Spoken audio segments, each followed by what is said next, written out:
Hey, are you sick of clickbait Genshin Impact guides that don't teach you? Well, I've got you covered today because we're going to be talking about one of the most important mechanics in this game that for me was kind of difficult to understand at first. We're going to be talking about elemental energy and how you can quickly refill your elemental burst gauge. And if you get this in the bag, you're going to be spewing ultimates like lies at a presidential debate. Will you shut up, man? Listen, who is Hey, look, Joe, I'm sorry, man. I just had to do it to him. I'm feeling spicy today. I'm sick of these content creators making these clickbait titles, talking some, oh man, talking some, how do you lock your artifacts in this game? Just put it on the character that you're not using, forehead. I Whenever I first started this game, I had no idea how energy recharge worked. You couldn't look back at the tutorials. There was no guides by these YouTube content creators with hundreds of thousands of viewers. And the only people I see talking about this stuff on YouTube have like 10,000 views. So I had to let y'all know the truth. The truth! All right? I am here to teach y'all some. Let's get into it. So, what is elemental energy? Elemental energy is something that you need to charge up your ultimate. If you look down at the bottom right hand side of the screen there, you will see my ultimate gauge. It is a grayed out bubble that has green energy in it, and once it fills all the way to the top, I will be able to use my ultimate, or what this game calls an elemental burst. There are 4 ways that you can gain energy to charge this elemental burst, and what we're going to do is we're going to talk about each one of these 4 ways, and I'm going to jump over to a combat demonstration so you can see in real time how this works. First way is to do 4 light attacks or heavy attacks. Any combination works, and it'll create about 1 energy. It's very minuscule. It's not a lot. Most characters have about 80 energy that you need to fill up their elemental burst gauge, and as low as 40. I don't think I've seen any lower than 40. So just 1, 2, 3, 4, and it'll slowly fill up the gauge. But this only works for the character that is out on the field. We'll get to this whenever we talk about the other 3 ways to create energy, but the other 3 ways also create energy for the characters in the backline. Now let's hop over to the combat demonstration. Okay, so we managed to find ourselves some bad guys. Now what I want you to do is pay attention to my elemental burst gauge with Noelle here, because it's not all the way filled. We're going to do some attacks just to show you how little it recharges over time whenever you attack every 4 times. So boom, boom, boom, boom. You see it recharging just a little bit, not very much at all, right? Just a little bit, just a little bit. And yeah, that's really all there is to that. Light attacks, heavy attacks, they don't really do all that much, but I wanted to show you how it fills up down there at the bottom. The second way of generating energy for your party is by depleting an enemy's health to a certain threshold, usually 50% and 0%, so whenever they die, they'll generate something called an elemental particle or an elemental orb, depending upon what type of enemy you're fighting. If it's a clear orb or particle, it's going to come into your party and it's going to distribute an even amount to everybody in the back line, and then of course the person on the front line is going to receive the most energy. I can put up a chart on the screen to show you how this works, and if it's a elemental particle that is pyro or electro or cryo specifically, it'll be color coded to, you know, red is fire, purple is electro, and it's going to come into your party, and if that elemental particle coincides with the element of a specific member in the back line or on the front line, it's going to give them more energy because it is a same type element. Now we're going to go ahead and bust up some enemies, and I'm going to show you what it looks like when an elemental particle comes out of an enemy, so you'll know what I'm talking about. Okay, let's beat the dog shit out of this hilly trail real quick to show you what an elemental particle looks like. There's one right there. We got it because he got to about 50% HP, and here comes another one because we killed him. And some enemies give out the clear particles, and then other enemies will generate the pyro or electro ones. For example, a pyro slime would generate a pyro one, a cryo slime would generate a cryo one, just depending upon what type of enemy it is. It varies from enemy to enemy, and then sometimes the bigger enemies will give you bigger orbs, which will probably demonstrate in part 4 whenever I go through my rotations. But anyways, let's get on to the next part. So the third way that you can generate energy, and the active way that you can generate elemental particles, is by creating an elemental reaction. And what I mean by this is you want to inflict an elemental status on an enemy, or it'll inflict it itself, or another enemy will inflict it on it, or some type of like it could be raining, or there could have been a barrel that exploded and set fire on it. And then you want to hit it with another element that'll create a reaction. And I'll make a full guide on this in the future, but for now, basically any two elements can create a reaction more or less, except for with Animo, it can't. It has to have already had an element on it to create a swirl effect. Now, so say that you have Fischl, and then you have a full charge Electro, and you hit the enemy with Electro. Then you hit the enemy with Animo, and you create a swirl effect. Or you could use Barbara to inflict it with water, and then you can use Fischl to hit it with Electro, and then it's going to create an elemental reaction, and you should get a electro particle off of it, and it'll come in, once again, fill up your burst gauge. There is an RNG related to this. I do not know the exact percentages. Sometimes it will, and sometimes it will not create an elemental particle. And the reason I'm using Fischl and Lisa for this example is because if you have two Electro units in your party, whenever you create an elemental reaction that's related to Electro, it says there is a 100% chance to generate an elemental particle. And I'll show you that real quick. If you want to ensure, check it out right here. Superconduct, Overloaded, and Electro Charged have a 100% chance to generate an electro elemental particle. Cooldown 5 seconds. So essentially this is the easiest way to show it to you. So I'm going to show you that in combat, and then we'll get into the fourth and most effective way to generate energy for your party. Okay, now I wanted to demonstrate to you some elemental reactions. So what we're going to do is we're going to use Barbara. We're going to inflict this guy with water, and then we're going to hit him with Electro. And then boom, you see that particle that came into me, that Electro particle? We'll do that one more time. Oh, actually, he's on fire right now. So we'll use Lisa. Boom. Overload. Boom. There's another Electro particle that came into me. And then we'll do let's do Barbara one more time. Boom. And then Fischl. Boom. There's another particle. Easy peasy. So, yeah. Remember, it's RNG based, and the only reason we're getting it every time is because we have the double electro resonance going on, where every time we create a reaction that's related to electro, it is 100% of the time gonna give us an elemental particle. Okay, so the fourth, final, and most effective way to generate energy for your party is to use their elemental skills, which will be R2 on a controller and E on a keyboard. We're gonna throw out Guoba here. And every time Guoba hits an enemy with that fire attack, it's going to generate elemental particles of Pyro, because we are a Pyro character. And if it were a Electro character, it would be Electro particles.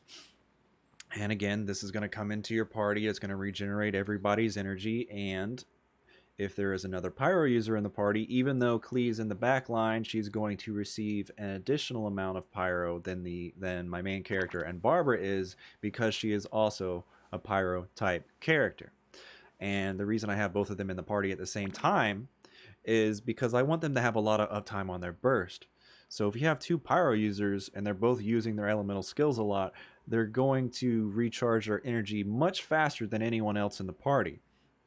So you want to get used to using your elemental skills on a rotation. What I mean by that is you're usually going to have 2 or 3 support party members in your party, and then 1 DPS that's going to be doing damage while you're on elemental cooldown, or your elemental skills are on cooldown. Or you can also be using this time while you're on cooldown to create elemental reactions between catalyst users and bow users that don't need an elemental skill to do that. And what I mean by a rotation, check this out. So I can throw out Guoba, then I can throw out Klee, and throw out her elemental skills, and then I use the main character's skill, and then we swap back to Klee. See, she's still on cooldown in like another 10 seconds. Xiangling's up, she's good, nobody else's skill is up, we can do some attacks. I have Barbara, I can put water on the enemy if I had, say, Fischl or Lisa, they're catalyst users. Fischl can do a charge attack, hit them with Electro, and then, water and Electro is an elemental reaction, or water and fire is an elemental reaction.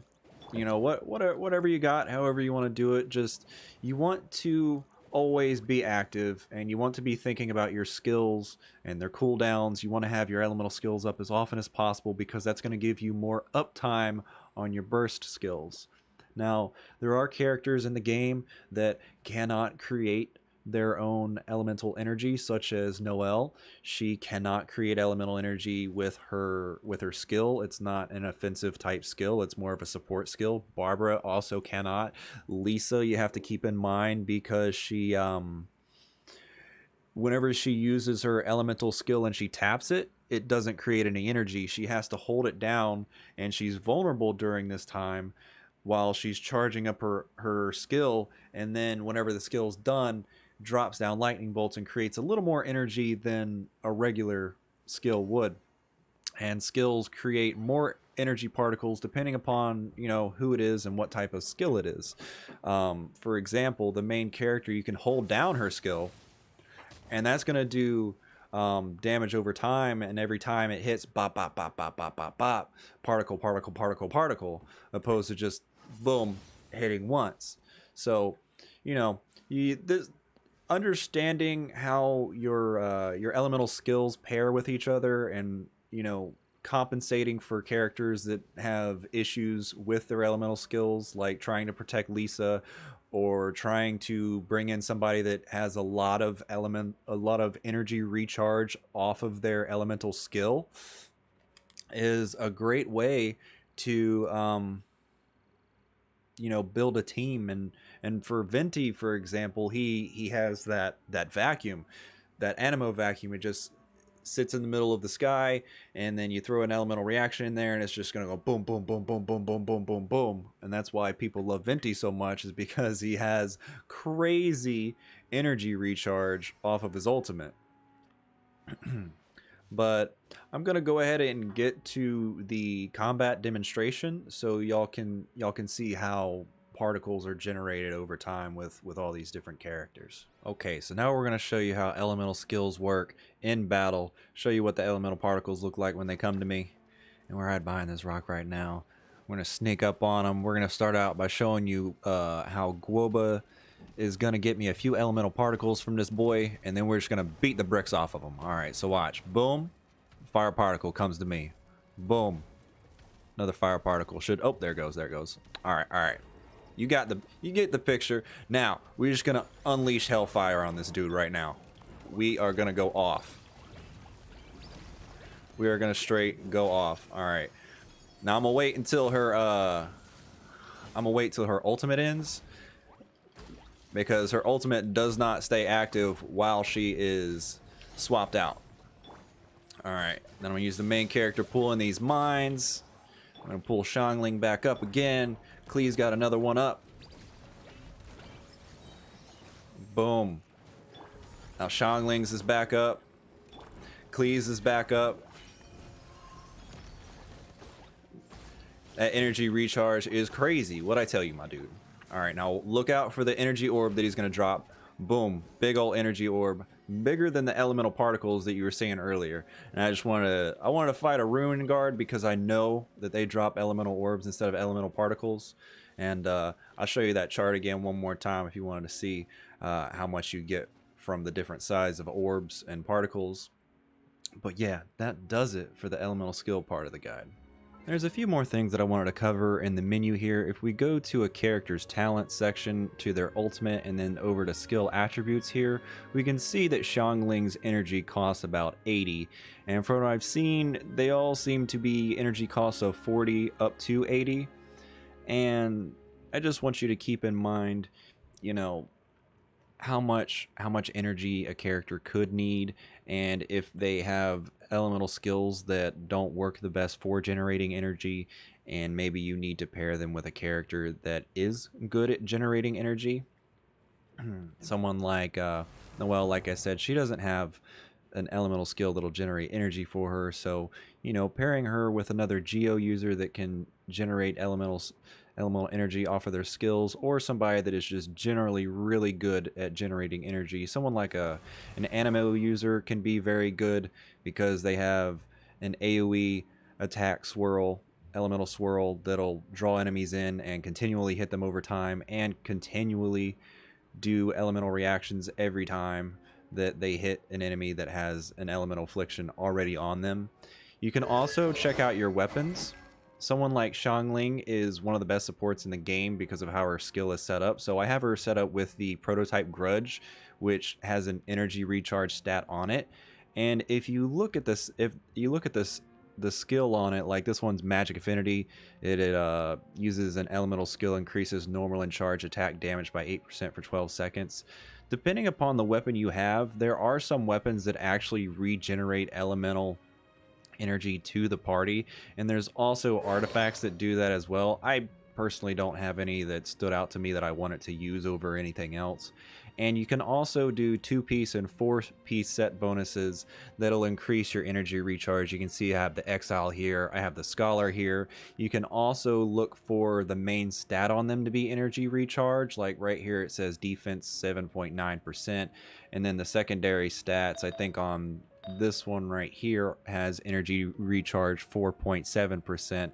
So that's just something else to look for if you want a character to get their energy up faster. Maybe have it on someone like Noelle, and then it'll help her gain more energy recharge even if she's not the one actively creating the energy particles that are coming towards her.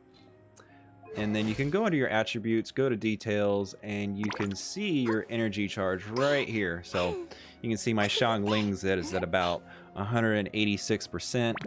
My Klee is only at 121%. Stop talking over me. But I think that's all I can think of as far as ways to regenerate your energy more quickly and more efficiently. So yeah.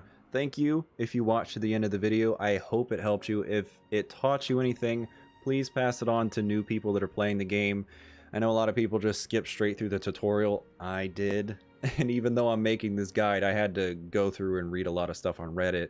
And I finally found someone else that also made a guide that helped me, piece things together. And it was actually pretty difficult to make this guide. Let me know if y'all have any ideas on how I could organize videos better. I'm thinking about just recording the video first and then doing voiceover on top of it. I kept messing up my lines so bad. It took me so long, so much longer than it needed to make this video. But I was committed.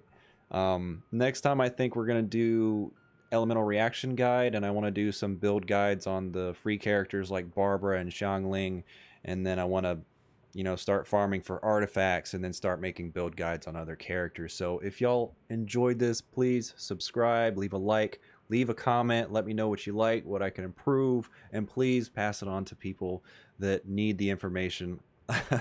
Like I said at the beginning of the video, there is a lot of clickbait baloney guides out there that aren't helping anybody. So I want to make guides that are in depth, that explain the mechanics, that really help you, that I'm not just making for clickbait to get views. It is legitimately difficult to make these videos for me because I'm new to making in-depth stuff, but I love this game and I hope we can all enjoy it for a long time. Anyways, I'm out of here. Peace.